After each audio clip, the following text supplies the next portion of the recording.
In the late 1970s, a Welsh-born architect named Ianto Evans was living in Guatemala.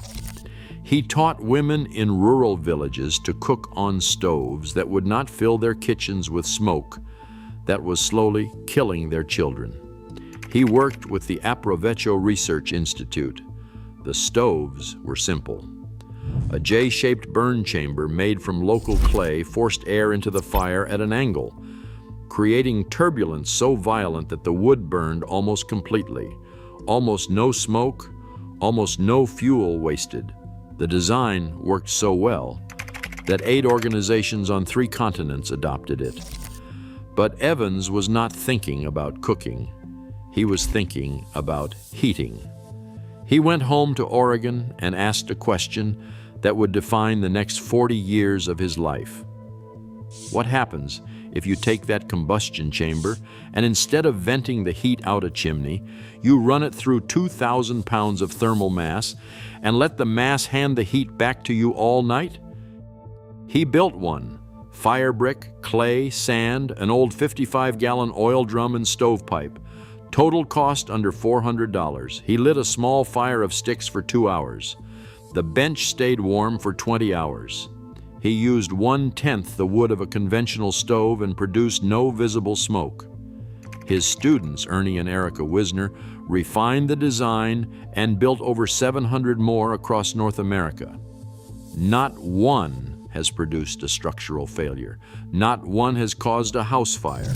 Not one has ever been EPA certified or legally installable under a standard building permit in most of the United States.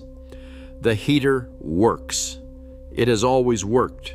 This is the investigation into the heating system that uses 90% less fuel and the certification process designed to make sure you never build one.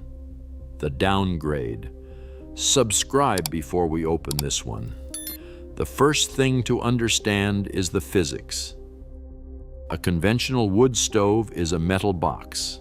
You light a fire inside it, the box gets hot. The heat radiates into the room, but the exhaust gases, which carry 60 to 80% of the energy you just created, travel straight up the chimney and into the sky. You are heating the atmosphere. A rocket mass heater does not let that happen. The burn chamber is a J-shaped tunnel lined with firebrick. Wood is fed vertically into the short side of the J. Gravity pulls it down as it burns. The shape of the chamber forces incoming air into the combustion zone at high velocity, creating turbulence that mixes fuel and oxygen so thoroughly that the fire burns at temperatures exceeding 1,800 degrees Fahrenheit. At that temperature, the smoke itself combusts. The gases that would exit a conventional stove as creosote and particulate matter are incinerated inside the chamber before they ever reach the exhaust. Independent testing suggests the emissions can be as low as 1/1000th of a conventional wood stove. The wood does not smolder. It incinerates. Above the burn chamber sits an insulated vertical column called the heat riser. Hot gases rocket upward through it and strike the inside of an inverted 55-gallon steel drum.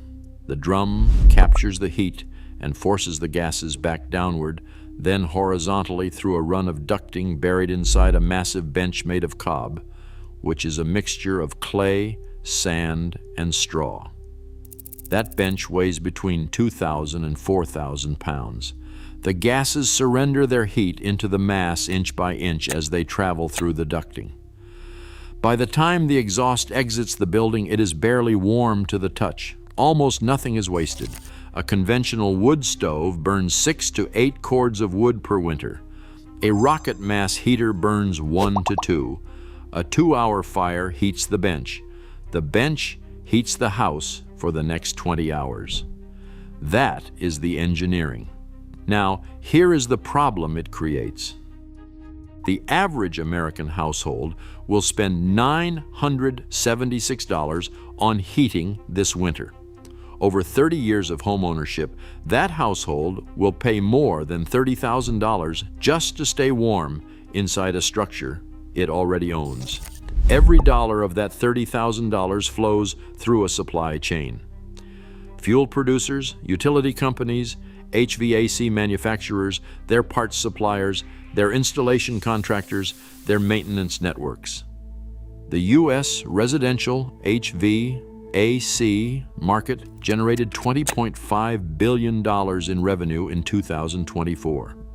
The replacement and retrofit segment accounts for more than 55% of that figure, which means the majority of the industry's income depends not on new construction, but on your existing system eventually breaking down. The average lifetime value of a single residential HVAC customer is $15,340. There are 117,449 heating and cooling contractor businesses operating in the United States right now, employing 604,402 people. Every one of those businesses depends on your heating system requiring service, replacement, or fuel on a recurring basis. A rocket mass heater has no moving parts, no blower motor, no circuit board, no filter, no catalytic converter, no gas line, no electrical connection, nothing to service, nothing to replace, nothing to bill. You cannot meter a cob bench, you cannot invoice a J-tube, you cannot schedule annual maintenance on a pile of Firebrick that has been doing the same thing every day since the day it was finished. The heating system that needs nothing is, from the perspective of every business model built around selling warmth as a recurring service, not an improvement. It is the wrong kind of answer to the wrong kind of question. So here is what they did to it. Assume you own 20 acres. Assume your county recognizes the masonry heater exemption. Assume you built the heater to ASTME 1602 specifications using Firebrick and fireclay mortar with proper clearances, a code-compliant chimney, and a footing engineered for the load. You call your insurance company. They ask for the make, model, and manufacturer of the heating appliance. There is no manufacturer, you built it. The agent pauses. One homeowner in Colorado described the exchange on an online forum. He tried to explain that the heater was owner-built. The building department official on the other end of the line said that surely someone has to manufacture the stove. They did not understand the concept of a heating system that does not come from a factory. Insurance companies require listed appliances. A site-built heater has no UL sticker, no model number, no product liability trail. If a fire starts in your kitchen from a grease splatter and the adjuster finds an unlisted heating device during the inspection, your policy can be voided. Not because the heater caused the fire, because it was there. The result is that hundreds of rocket mass heater owners across the country heat their homes in silence. They do not tell their insurers. They built a heating system that outperforms everything on the approved list, and they hide it like contraband. Sit on the bench. It is January. The temperature outside is 14 degrees Fahrenheit and has been below freezing for a week. The last fire in the feed tube was lit at 6 this morning. It burned for 1 hour and 40 minutes. The fuel was an armload of sticks, most of them the diameter of your wrist, weighing approximately 15 pounds. That was 9 hours ago. The bench is warm, not room temperature, warm. Press your palm flat against the cob surface and the heat is deep, unhurried, rising from mass that absorbed this morning's fire and has been returning it steadily ever since.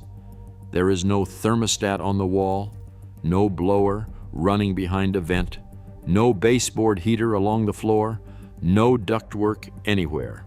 The 55-gallon barrel at the center of the room radiates a low ambient heat like a stone that has been sitting in the sun all afternoon.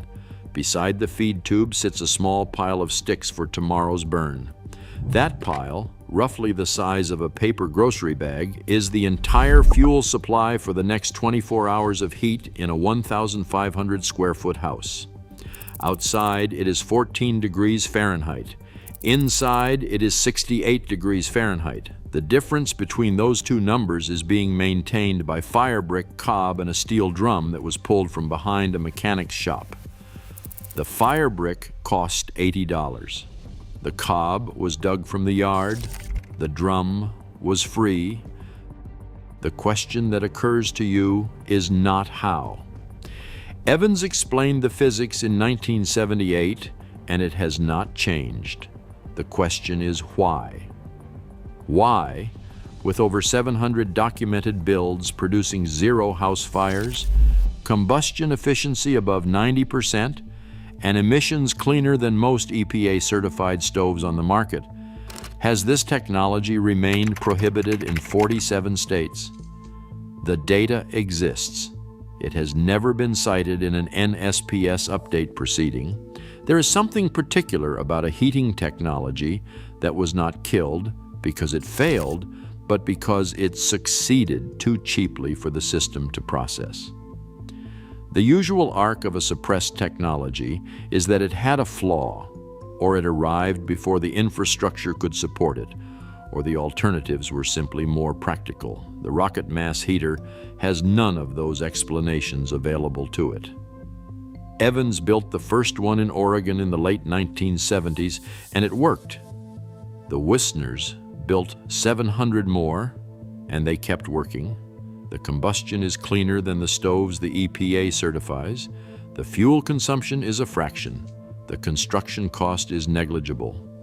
The maintenance cost is 0. Appendix 6 now exists in the International Residential Code. 3 states have adopted it, 47 remain. Ianto Evans is in his 80s. The heating bills keep rising. The firebrick stays warm. Here is where I will say something that is mine and not the data's. I think most building inspectors are not corrupt. I think most of them have never heard of a rocket mass heater. The system is not designed to suppress good ideas. It is designed to process familiar ones.